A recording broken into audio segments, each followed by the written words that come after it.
The radio crackled with static as Lieutenant Commander Vasquez pressed his face against the mud, Afghan dirt mixing with his blood. "This is Neptune 6. We're taking heavy fire from all sides. Where the hell is our air support?" His voice carried the desperation of a man watching his team die one by one. The Taliban had them pinned in a valley that wasn't supposed to exist on any map, surrounded by ridgelines that spit fire like angry gods. "Neptune 6, this is Bagram Tower," came the reply, clinical and detached. "No air assets available in your grid square. Recommend you find alternate extraction." The words hit like a death sentence. Around Vasquez, his SEALs pressed themselves deeper into whatever cover they could find.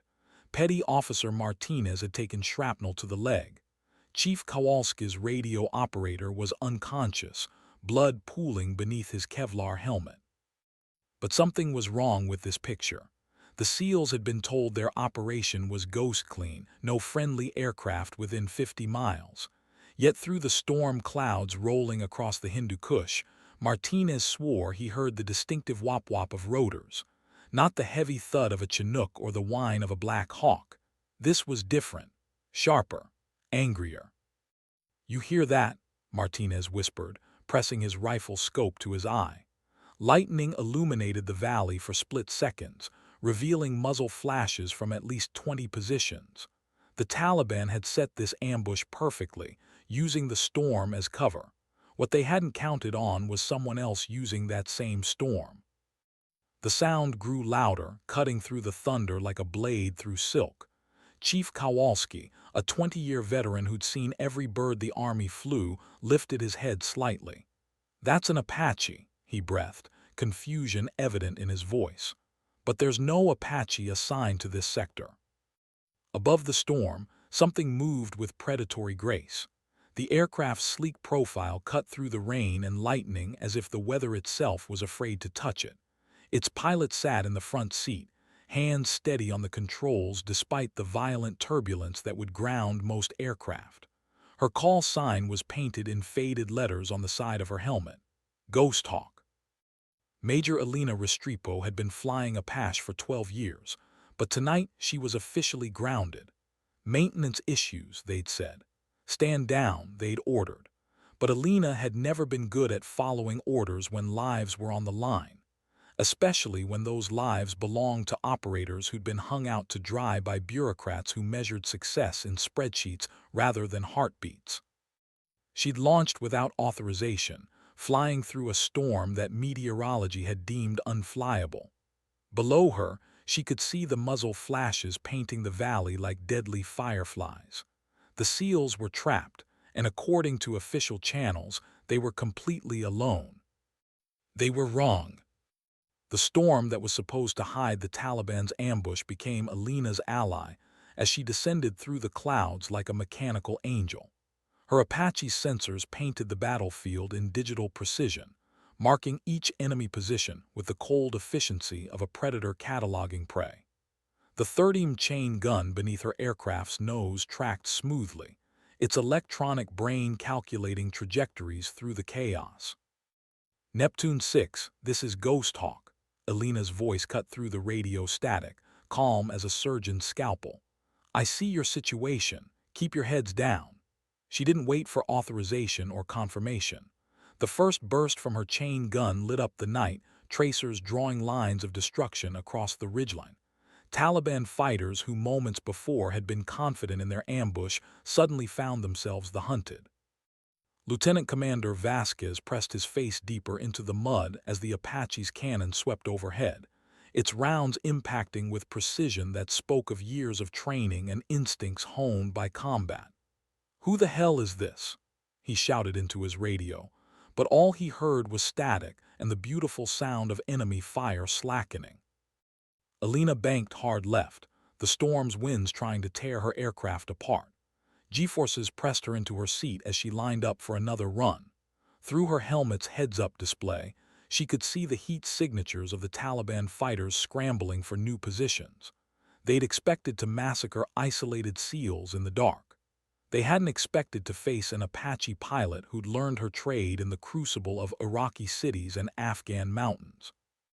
The Hellfire missiles under her wings seemed to whisper promises of justice as she selected her targets. Each one represented years of her life, training exercises that had pushed her past exhaustion, combat missions where she'd brought soldiers home alive. Tonight, she would do it again, even if it meant ending her career. "Ghost Hawk, this is Bagram Tower," the radio squawked with authority. "You are not authorized for this mission. Return to base immediately." Alina reached down and switched off her radio. Some conversations weren't worth having.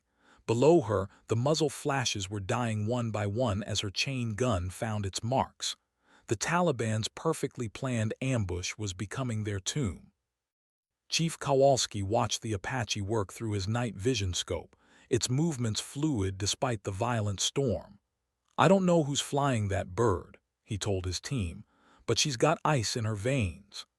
The aircraft seemed to dance between lightning strikes, each attack run calculated with mathematical precision, while nature tried to tear it from the sky. Alina felt the storm's fury as more than weather. It was the mountain's attempt to protect its secrets. But she'd flown through worse, in places where the enemy had surface-to-air missiles, and the terrain offered no mercy. This was just another day at the office, except the office happened to be a valley in Afghanistan where American soldiers were dying while bureaucrats argued about authorization codes. Her targeting system locked onto a group of Taliban fighters repositioning with an RPG. The crosshairs steadied despite the turbulence, and Alina's finger found the trigger. The 30 rounds tore through their position with the finality of judgment, turning the mountainside into a graveyard for those who'd thought darkness would protect them. The radio crackled back to life as Lieutenant Commander Vasquez's voice cut through the static. "Ghost Hawk, Neptune 6, I don't know how you found us, but you just saved 8 American lives." His words carried the weight of gratitude mixed with professional amazement. SEALs didn't impress easily, but watching an Apache pilot thread the needle between lightning and death had earned their respect. Alina's response was simple. "Roger that, Neptune. Extracting friendly forces is what we do." But inside her helmet, she smiled grimly. What they did officially was follow orders and file reports. What she did was bring soldiers home, regardless of what some desk jockey thought about proper authorization. The storm began to break as Alina made her final pass, sweeping the ridgelines with her chain gun to ensure no Taliban fighters remained to threaten the SEALs' extraction.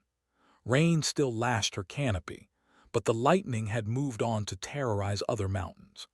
Below, she could see the SEALs moving toward their extraction point, alive because she decided that regulations mattered less than lives. As she turned toward Bagram, Alina knew her unauthorized flight would have consequences. There would be investigations, reprimands, possibly a court-martial. But in her 12 years of flying, she'd learned that the hardest decisions were usually the right ones. Tonight, 8 SEALs would go home to their families instead of coming home in flag-draped boxes. The Apache's engines hummed their familiar song as she climbed through the dissipating storm clouds. Behind her, the valley that had nearly become a graveyard was quiet except for the rain washing away the evidence of her intervention. The Taliban had learned that even in the remotest corners of Afghanistan, even during the worst storms, American soldiers were never truly alone. Her radio buzzed with an encrypted frequency she recognized. "Ghost Hawk, this is Neptune 6 Actual." Vasquez's voice was different now, formal but warm. "When we get back to base, remind me to buy you whatever you're drinking." Alina keyed her mic briefly. "Copy that, Neptune. See you on the ground." But she knew the conversation would be more complicated than drinks and war stories. 20 minutes later, Bagram Air Base appeared through the clearing weather, its lights cutting through the darkness like a constellation dropped onto the Afghan desert. Alina could see the emergency vehicles waiting on the tarmac, their red and blue lights painting abstract patterns on the wet concrete. Word had gotten out about her unauthorized flight, and she was about to face the consequences. Major Alina Restrepo had started her military career as an enlisted mechanic, turning wrenches on Apache helicopters while dreaming of flying them. Her hands, now steady on the flight controls, had once been stained with hydraulic fluid and engine oil. She'd worked double shifts to pay for college, studying aeronautical engineering by flashlight in cramped barracks rooms while other soldiers slept. The path from the motor pool to the cockpit hadn't been easy. Male instructors had questioned her commitment, suggested she'd be better suited for transport helicopters or administrative roles. Apache are for killers, one had told her during flight school, not for girls playing soldier. Alina had responded by graduating first in her class and subsequently logging more combat hours than any pilot in her squadron. Her call sign, Ghost Hawk, had come from her ability to appear where she wasn't expected and disappear before enemy forces could respond. In Iraq, she provided close air support for ground units pinned down in urban warfare. In previous Afghanistan deployments, she'd escorted medical evacuation helicopters through Taliban-controlled territory. Each mission had added another layer to her reputation: competent, fearless, and absolutely reliable. But tonight's mission was different. Tonight, she disobeyed direct orders and launched into weather conditions that grounded every other aircraft on base.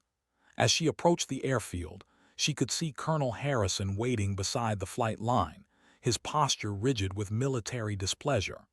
Next to him stood the base's flight surgeon and what appeared to be representatives from the military police. Alina brought her Apache down with the gentle precision of a surgeon suturing a wound, her rotor wash scattering puddles across the tarmac. The aircraft settled onto its landing gear with barely a bump, engines winding down as she began her post-flight checklist. Through her canopy, she could see the welcoming committee assembling, their faces grim in the harsh floodlights. She'd known this moment would come from the instant she'd made the decision to launch. Military careers were built on following orders, not on individual heroics that violated protocols. But as she ran through her shutdown procedures, Alina felt no regret. Somewhere in the base's medical facility, 8 SEALs were being treated for minor wounds instead of being prepared for transport to Dover Air Force Base in aluminum coffins. Colonel Harrison approached her aircraft as she popped the canopy, his expression unreadable in the harsh lighting. Alina climbed down from her cockpit with the same calm precision she brought to every aspect of her flying. Her flight suit was soaked with sweat, her hair matted against her skull from hours under the helmet, but her posture remained straight as she faced whatever consequences awaited her. Major Restrepo, Harrison's voice carried the weight of military authority, but Alina detected something else underneath, perhaps respect, or at least grudging admiration. Report to my office at 600 hours. We need to discuss your unauthorized flight. He paused, studying her face in the harsh lights. The SEALs you extracted are asking to see you. They're in medical. Alina nodded, accepting both the reprimand and the acknowledgement with equal grace. Yes, sir. Will that be all? Her voice remained steady, professional, giving no hint of the adrenaline still coursing through her system or the satisfaction she felt at having brought American soldiers home alive. One more thing, Major, Harrison said, his voice dropping slightly. Good flying tonight. Stupid, unauthorized, potentially career-ending flying, but good nonetheless. He turned and walked away, leaving Alina alone with the ground crew who were beginning their post-flight inspection of her Apache. As she headed toward the medical facility, Alina reflected on the choices that had brought her to this moment. Every decision in her career had been scrutinized, every achievement questioned because she was a woman in a profession dominated by men. Tonight's actions would either vindicate her years of proving herself or destroy everything she'd worked to build. The medical facility's harsh fluorescent lights seemed almost gentle after the storm's lightning. Alina found the SEALs in a private room, most of them cleaned up and bandaged, but still wearing the 1,000-yard stare that came after close combat. They looked up as she entered, and she saw something in their eyes she'd rarely encountered in her military career: unqualified respect. Lieutenant Commander Vasquez stood slowly, favoring his left side where shrapnel had found its way past his body armor. "Major, I don't know how to thank you." His voice was different from the desperate man who'd called for air support hours earlier. This was the voice of a professional acknowledging another professional who'd risked everything to save his team. "No thanks necessary," Alina replied, but Chief Kowalski cut her off with a shake of his head. "Ma'am, with respect, that's bullshit. You flew through a storm that grounded every other bird on base to pull our asses out of a fire that wasn't even supposed to exist." He gestured to his team. "These men are going home to their families because you decided orders mattered less than lives." The conversation was interrupted by a knock on the door frame. Alina turned to see a young enlisted Marine, barely old enough to shave, holding a message board. "Major Restrepo, Colonel Harrison requests your immediate presence in the command center. Priority Alpha." The Marine's eyes were wide with something between awe and fear, as if he were delivering a message to someone who'd already passed into legend. Alina nodded to the SEALs. "Gentlemen, it's been an honor." As she turned to leave, Petty Officer Martinez called out, "Ma'am, for what it's worth, you're exactly the kind of pilot we want covering our six." His words followed her into the corridor, where the harsh fluorescent lights suddenly seemed warmer. The command center buzzed with activity despite the late hour. Screens displayed real-time intelligence feeds from across the theater, and radio operators coordinated with units scattered throughout Afghanistan.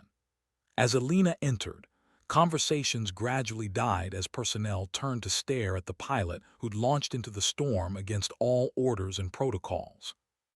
Colonel Harrison stood before a large tactical display, his back to the room. "Major Restrepo reporting as ordered, sir," Alina announced, her voice carrying clearly through the suddenly quiet space. Harrison turned, and she could see the weight of command in his eyes, the burden of making decisions that affected the lives of the soldiers under his authority. "Major, your unauthorized flight tonight has created what the Pentagon likes to call a situation," Harrison began, his tone measured. "On one hand, you violated direct orders, launched in unsafe weather conditions, and operated outside your assigned mission parameters."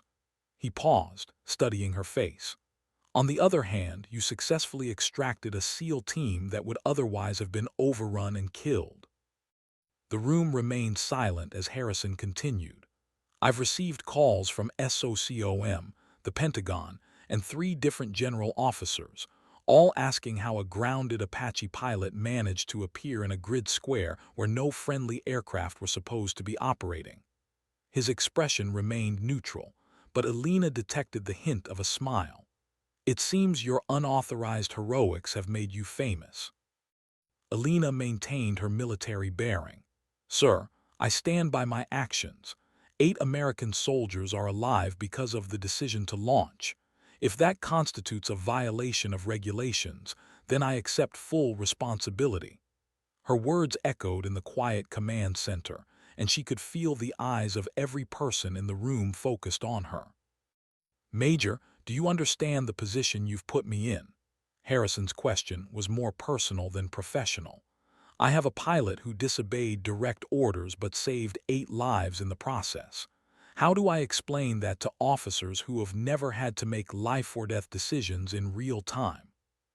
The silence stretched until a new voice cut through the tension. "You explain it by recognizing exceptional performance under extraordinary circumstances." Everyone turned as General Patricia MacArthur entered the command center, her 2 stars catching the harsh fluorescent light. The general's reputation preceded her, a former Apache pilot herself who'd risen through the ranks despite every obstacle the military bureaucracy could throw at a woman in combat aviation. Alina snapped to attention along with everyone else in the room, but General MacArthur's attention was focused entirely on her. "Major Restrepo, I've been following your career for some time. Tonight's actions, while unauthorized, demonstrate the kind of initiative and commitment to mission accomplishment that the Army needs." She paused, studying Alina with the calculating gaze of a professional warrior. "However," MacArthur continued, "we cannot have pilots making unilateral decisions to launch unauthorized missions, regardless of the outcome. There must be consequences. Alina felt her career hanging in the balance, suspended between commendation and court-martial. The general stepped closer, her voice dropping so only Alina and Colonel Harrison could hear. Which is why I'm recommending you for immediate reassignment to the 160th Special Operations Aviation Regiment. The Night Stalkers need pilots who can make hard decisions under impossible circumstances. Alina's eyes widened slightly. Assignment to the 160th was considered the pinnacle of Army aviation, reserved for the elite few who could handle the most dangerous missions. Think about it, Major, General MacArthur said, returning to her normal speaking voice.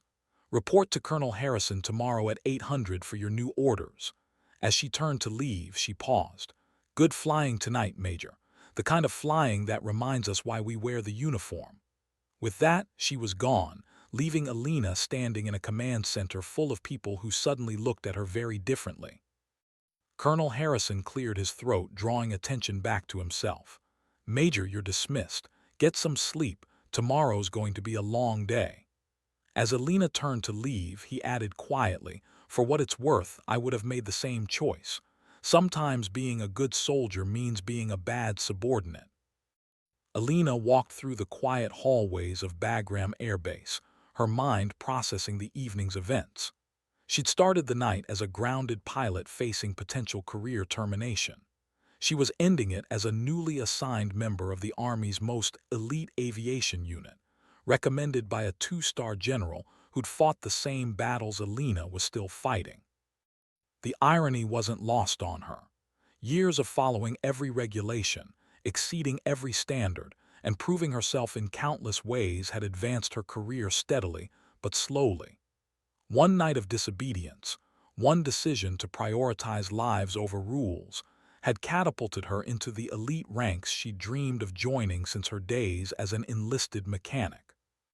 As she reached her quarters, Alina paused to look up at the clearing sky.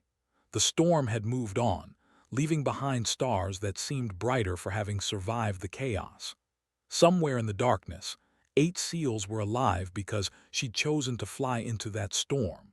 Tomorrow, she'd begin training for missions that would test every skill she'd developed and challenge her in ways she couldn't yet imagine.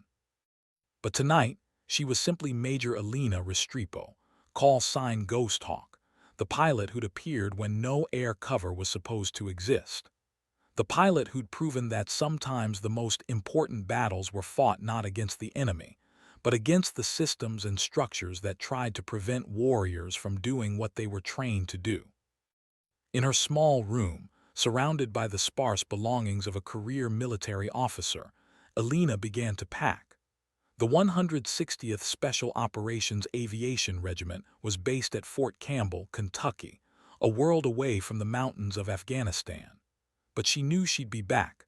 Pilots like her always came back to places where American soldiers needed someone to watch over them from above.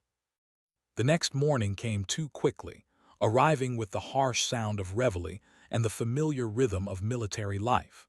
Alina had slept fitfully, her dreams filled with storm clouds and the sound of rotors cutting through darkness. As she prepared for her meeting with Colonel Harrison, she reflected on the strange turns a career could take in the space of a single night. The morning briefing room was crowded with pilots and aircrew receiving their daily assignments. As Alina entered, conversations died and heads turned. Word of her unauthorized flight had spread throughout the aviation community with the speed that only military gossip could achieve. Some faces showed admiration, others skepticism, and a few registered outright disapproval of her breach of protocol. Colonel Harrison was waiting with a folder of orders and a cup of coffee that had clearly been brewing too long. Major, your paperwork for reassignment to the 160th is being expedited. You'll report to Fort Campbell within 72 hours for evaluation and training. He handed her the folder. This is highly irregular. Most candidates spend months going through the selection process. You're being fast-tracked based on General MacArthur's recommendation and your demonstrated performance under combat conditions. Alina accepted the folder, feeling its weight as more than just paper and regulations. These orders represented a validation of every choice she'd made, every risk she'd taken to prove herself worthy of flying with the military's elite. "Thank you, sir. I won't let you down." Her words carried the conviction of someone who'd spent years learning that actions spoke louder than promises. "I know you won't, Major. The Night Stalkers don't accept anything less than perfection." Harrison's expression grew serious. "You should know that your actions last night have started conversations at levels far above my pay grade. There are people in Washington asking hard questions about rules of engagement, command authority, and the latitude given to field commanders." As Alina left the briefing room, she encountered Lieutenant Commander Vasquez waiting in the hallway. The SEAL officer looked significantly better than he had the night before, clean and bandaged but moving carefully. "Major, I heard about your reassignment. The 160th is getting one hell of a pilot." His words carried the weight of professional judgment. SEALs didn't offer praise lightly. "Thank you, Commander. How's your team?" Alina's concern was genuine. She'd risked her career for these men, and their welfare remained her primary concern. Vasquez smiled, the first time she'd seen him express anything but grim determination. "All walking, all talking, all going home in one piece. Martinez is already planning to name his daughter after you. Apparently his wife is due next month." The conversation was interrupted by the arrival of a young warrant officer Alina recognized from the maintenance section. "Ma'am, your Apache is being prepped for ferry flight to Fort Campbell. They want you to deliver it personally to the 160th's maintenance section." The warrant officer's tone carried a note of awe. Ferrying an aircraft to the Night Stalkers was typically reserved for senior pilots with years of experience. Alina nodded, understanding the significance. The Apache she'd flown through the storm would continue serving with the 160th, modified and upgraded for the special operations missions that were the unit's specialty. In a way, both she and her aircraft were transitioning from conventional operations to the shadow world of special operations aviation. As she walked toward the flight line for what would be her final pre-flight inspection at Bagram, Alina realized that her unauthorized flight had become something larger than a single act of disobedience. It had become a symbol, a story that would be told and retold throughout the military aviation community. The story of a pilot who chose lives over regulations and found herself elevated rather than punished. The Apache sat on the tarmac like a sleeping predator, its sleek lines and bristling weapons systems testament to decades of engineering refinement. Ground crew members were performing their final inspections with unusual care, knowing this aircraft would soon join the ranks of the military's most elite aviation unit. Alina ran her own inspection, her hands tracing familiar surfaces that had carried her through the storm and into legend. Master Sergeant Rodriguez, the senior maintenance supervisor, approached with her final paperwork. "Ma'am, this bird is ready for whatever the Night Stalkers throw at it. She flew through hell last night and didn't miss a beat." His voice carried the professional pride of a maintainer whose work had been tested under combat conditions and proven flawless. As Alina climbed into her cockpit for the ferry flight, she took a moment to look around Bagram Air Base. The mountains that had tried to kill her the night before now seemed almost peaceful in the morning light, their snow-capped peaks catching the early sun. Somewhere in those mountains, Taliban fighters were probably still wondering what had happened to their perfect ambush. The flight to Fort Campbell would take her across continents and time zones, from the harsh beauty of Afghanistan to the green hills of Kentucky. But more than geography, she was crossing from one phase of her career to another, from proving she belonged to demonstrating what she could accomplish at the highest levels of military aviation. As her Apache lifted off from Bagram for the last time, Alina felt the familiar satisfaction of an aircraft responding perfectly to her commands. The ground fell away beneath her, and she climbed toward a future that had seemed impossible just 24 hours earlier. Behind her, 8 SEALs were preparing for their own journey home, alive because she decided that some rules were meant to be broken. The radio crackled with her departure clearance, and Alina set course for the first refueling stop on her journey to Fort Campbell. As the mountains of Afghanistan receded in her mirrors, she smiled inside her helmet. Ghost Hawk was going to the Night Stalkers, where legends were born and impossible missions became routine.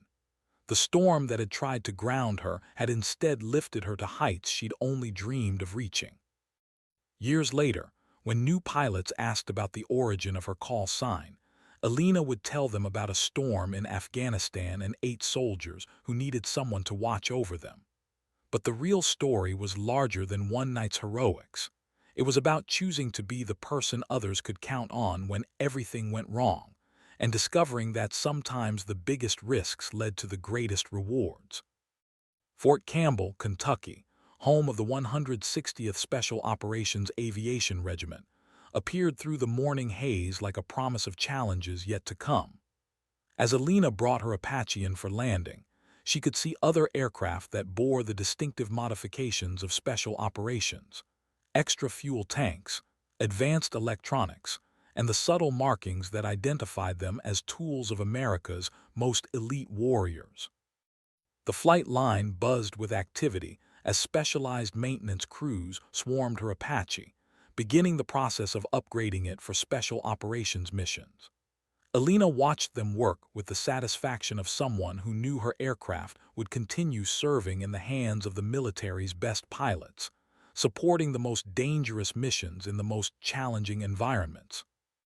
The legend of Ghost Hawk and the storm over Afghanistan would grow with each telling, inspiring new generations of pilots to push beyond their limits, and reminding everyone that sometimes the most important victories were won by those who dared to act when action was needed most.